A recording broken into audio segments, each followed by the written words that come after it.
চাকরির পিছনে না দৌড়িয়ে ছোট একটা ব্যবসা শুরু করো, কারণ একদিন এই ছোট শুরুটাই তোমার বড় পরিচয় হবে। বেকার বসে থাকলে মানুষ কথা বলবে, কিন্তু কাজ শুরু করলে একদিন সেই মানুষরাই উদাহরণ দিবে। স্টুডেন্ট হয়েও আমি স্বপ্ন দেখা বন্ধ করিনি। আজ ছোট ব্যবসা, কাল ইনশাল্লাহ বড় সফলতা হবে। কম টাকা থাকলে স্বপ্ন থামিয়ে দিও না, ছোট ব্যবসাও একদিন বড় জীবন বদলে দিতে পারে। মোবাইল স্ক্রল করে সময় নষ্ট না করে সেই সময়টা কাজে লাগাও। ভবিষ্যৎ নিজেই বদলাতে শুরু করবে। যে বয়সে সবাই আড্ডা দেয়, সেই বয়সে আমি ভবিষ্যতের জন্য কাজ শুরু করেছি। লজ্জা করে কাজ না করলে একদিন অভাব লজ্জা দিতে শিখিয়ে দেয়। আজকে ছোট মাছ চাষ, কালকে নিজের সফলতার গল্প। শুরুটা ছোট হলেও স্বপ্নটা বড়। পরিবারের বোঝা না হয়ে থেকে পরিবারের গর্ব হতে চাই, তাই ছোট থেকে কাজ শুরু করেছি। সফল মানুষেরা একদিনে বড় হয়নি, তারা শুধু অন্যদের আগে শুরু করেছিল। হ্যালো এভরিওয়ান, আসসালামু আলাইকুম। কি অবস্থা সবাই, কেমন আছেন? আশা করি সবাই ভালো আছেন। আমার ডেইলি ব্লগে আপনাদের সবাইকে স্বাগত। প্রতিদিনের ন্যায় আজকেও আমরা এক্সাম শেষ করে চলে আসি পুকুরের পান্নায়। আজকে যেহেতু অনেক ক্লান্ত লাগতেছে, শরীরটা বেশ ভালো লাগতেছে না। আর যদিও আমাদের পানির মধ্যে সমস্ত ঘাসগুলো পরিষ্কার করা শেষ, তাই আজকে সিদ্ধান্ত নিয়েছি উপরে যতগুলো ঘাসগুলো রেখেছিলাম সবগুলো আগুন দিয়ে পুড়িয়ে দিব। হঠাৎ গাছের দিকে নজর পড়লো, হঠাৎ দেখি একটা আম পেকে গেছে। লোভ সামলাতে না পেরে আমটি পেরে ফেললাম। তবে দুঃখজনক বিষয় হলো, আমি যেগুলো উপরে রেখেছিলাম এগুলো এখনো শুকায়নি। আগুন দিলে আগুন নিভে যাচ্ছে এবং আমি এটা উল্টাই দেখি সবগুলো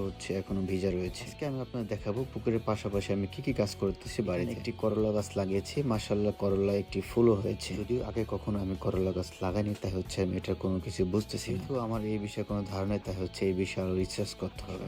সুন্দর একটি করলা হয়েছে। করলার পাশাপাশি আমরা রেহার চারাও লাগিয়েছি। যেহেতু বর্তমানে কাঁচা সবজির দাম অনেক বেশি, তাই আমাদের খাবারের জন্য আমরা এগুলো লাগিয়েছি। এবং এখানে আমরা কিছু পুঁই শাক লাগিয়েছি, মাশাআল্লাহ, যেটা থেকে আমাদের একদিন খাওয়াও হয়ে গেছে। এবং আমরা এখানে কোমর গাছও লাগিয়ে দিয়েছি, যাতে বাজার থেকে কোমর কিনতে না হয়। মাশাআল্লাহ, এবার আমরা পর্যাপ্ত পরিমাণ মরিচের চারা লাগিয়েছি, যাতে বাজার থেকে আমাদের মরিচ কেনা না লাগে। পুকুরের পান্নায় আমরা পেঁপে গাছ লাগাবো, তাই এখানে অনেকগুলো চারা তৈরি করেছি। অনেক বড় হয়ে গেছে, আর অল্প কিছুদিনের মধ্যে এগুলো আমরা লাগাবো। সিজন আর নন সিজন নেই, গাছ লাগালে ফল অবশ্যই হবে। দেখতেছেন আমরা এখানে টমেটো গাছ লাগিয়েছিলাম। এখানে যতগুলো ফাঁকা জায়গা রয়েছে এগুলোতে প্রথমে আমরা টমেটো গাছ লাগিয়েছি। যদিও এখন টমেটোর সিজন না, তাই ফলনটা খুব কম হচ্ছে। দেখে অবাক হয়ে গেছে যে এই দিনে টমেটো চাষ হচ্ছে। যখন যেটা সিজন ওই সময় লাগানোটাই বেটার। এখানে ফলন না হওয়ার পেছনে আর একটা কারণ আছে, যেহেতু আমরা এগুলো খাবো, তাই আমরা এখানে কোনো সার প্রয়োগ করি না।